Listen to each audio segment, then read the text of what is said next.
আজ আপনাদের দেখাবো কাঠে কাঠে পার্থক্য। এই কাঠগুলি আমাদের লোকাল সৃষ্টির কাঠ। এক মিস্ত্রি ভাই আমাদের কাছে সিএনসি মেশিনে ডিজাইন কাটার জন্য এনেছেন।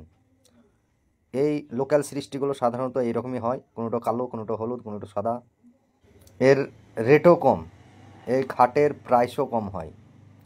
আমি এই মালগুলো দেখার পর ওই ভাইকে একটু জ্ঞান দিতে গেলাম যে এইরকম কাজ করছো, তাতে তো কাস্টমার চটে যাবে। তার উত্তরে মিস্ত্রি ভাই কি বলল জানেন? কাস্টমার যত আসছে সস্তা নেওয়ার জন্যে, আমি যদি ভালো মালের দাম বলি তো সে অন্য জায়গা চলে যাবে।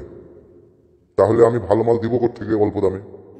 কথাটা একদিক দিয়ে খারাপ বলেননি উনি, যে যেভাবে ব্যবসা চালাতে পারবে সেটা তার ব্যক্তিগত ব্যাপার। আমরা যেহেতু কাজ ভালো জানি তাই আমরা সস্তার কাজে যাই না। আমাদের কাছে অধিকাংশ কাস্টমার আসে এবং রেট যেচে চলে যায়। তারা ভেবে থাকে আমরা যে মালটা দেবো সেই মালটাই অন্য জায়গায় কম রেটে পাচ্ছেন, কিন্তু তা নয়। এই মালগুলো যিনি অর্ডার দিয়েছেন যদি স্বচক্ষে প্রথম থেকে দেখে তো কোনো জিনিস তিনি নেবেন না, যতই সস্তা হোক। আমরা যে মালটা কাস্টমারকে দিয়ে সেই মালগুলো আপনাদের দেখাচ্ছি। এই কাঠগুলো দেখছেন বাঁকুড়া মাটির, একে বলে বাঁকুড়া সৃষ্টি। এগুলোর রেট ওখানে বেশি এবং অনেকটাই রাস্তা খরচ পড়ে যায়। এবং এই মালগুলো আমরা আনুমানিক 8 থেকে 9 মাস সিজন করি, শুকাই। কত মাল ফেটে যায়, কত মাল বেঁকে যায়, তারপরে যে মালটা অবশিষ্ট ভালো দাঁড়ায় সেই মালটাতে আমরা কাজ করি। এগুলো খুব হার্ডি কাঠ এবং শুকনো হওয়াতে এই কাজের ফিনিশিং হয় বেশি।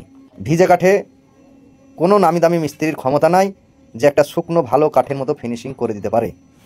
এখন কাস্টমাররা যেটা বুঝে সেটা হচ্ছে রেট। 90% কাস্টমার কাঠের কোয়ালিটি কিছুই বোঝে না, বুঝতেও চায় না। যে জিনিসটা বুঝে বা বুঝতে চায় সেটা হচ্ছে দাম কত। আজ আমরা দীর্ঘকালীন ব্যবসা করার পর এই নতুন নতুন ব্যবসায়ীদের কাছে